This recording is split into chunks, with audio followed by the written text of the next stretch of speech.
Hello everyone! Welcome to another vlog. And for today's vlog is magluluto tayo ng buttered garlic seafood with Sprite. Pero bago yan, kung bago sa aking channel, huwag pong kalimutang i-like ang video na ito. Makiklik ang subscribe button, pati na rin po notification bell para ma-update kayo sa mga susunod ko pang videos. So tara, magluto na tayo. So una natin gagawin guys is mag-melt tayo ng butter sa ating lutuan o sa ating pot. Then nilagyan na rin natin yung ating ginger tsaka yung garlic. Para habang nagme-melt yung ating butter, mas magigisa na rin yung ating butter, ay yung ating ginger, tsaka yung ating garlic. So yung lutuin kong butter garlic seafoods is yung aking version. Pag medyo toasted na yung ating garlic tsaka yung ating ginger, lagyan natin yung ating shrimp. Yung ating prawn. Ayan. So lulutuin ko lang siya ng mabilis muna. Around 2 minutes para hindi pulumit yung ating prawn. Ayan, takpan natin. So ayan, after 2 minutes, buksan natin.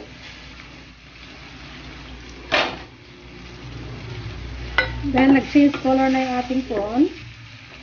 I-set aside muna natin siya. Kung i-steady kasi natin sa po yung ating prawn, liliit siya, pati yung kanyang laman sa loob liliit. I-set aside muna natin siya.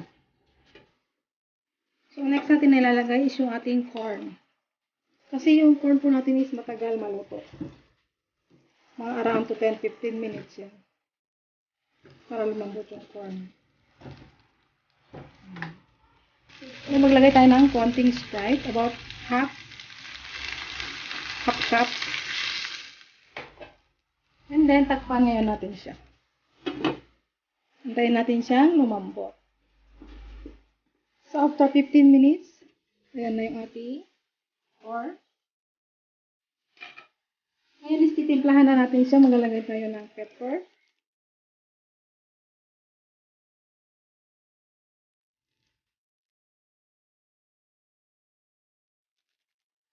Black pepper. Maglagay din tayo ng oyster sauce.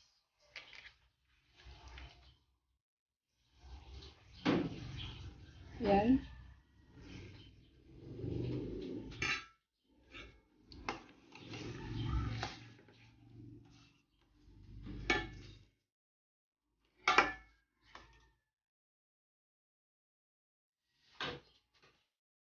Maglagay tayo ng paprika. Half teaspoon ng paprika.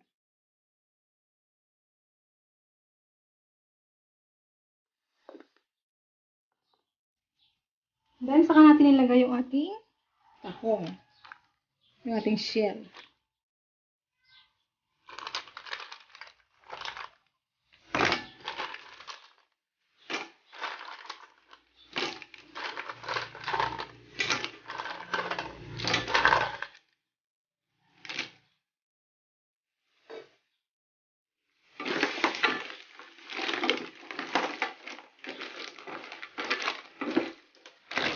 Pwede tayong mag-add pa ng konting Sprite. Para may sabaw siya konti.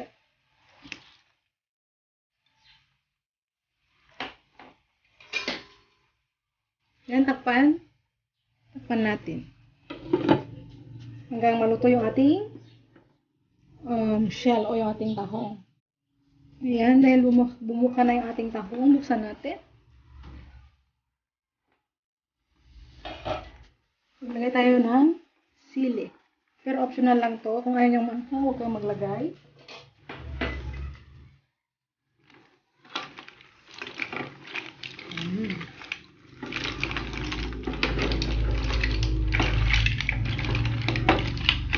Then, ihalo na natin yung ating nilutong shrimp kanina.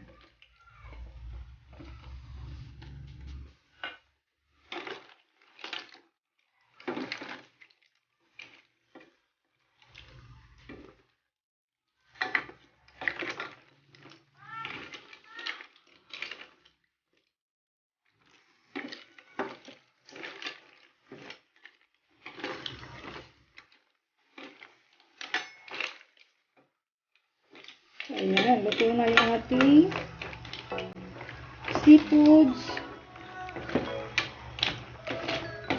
Butter garlic seafoods na may Sprite.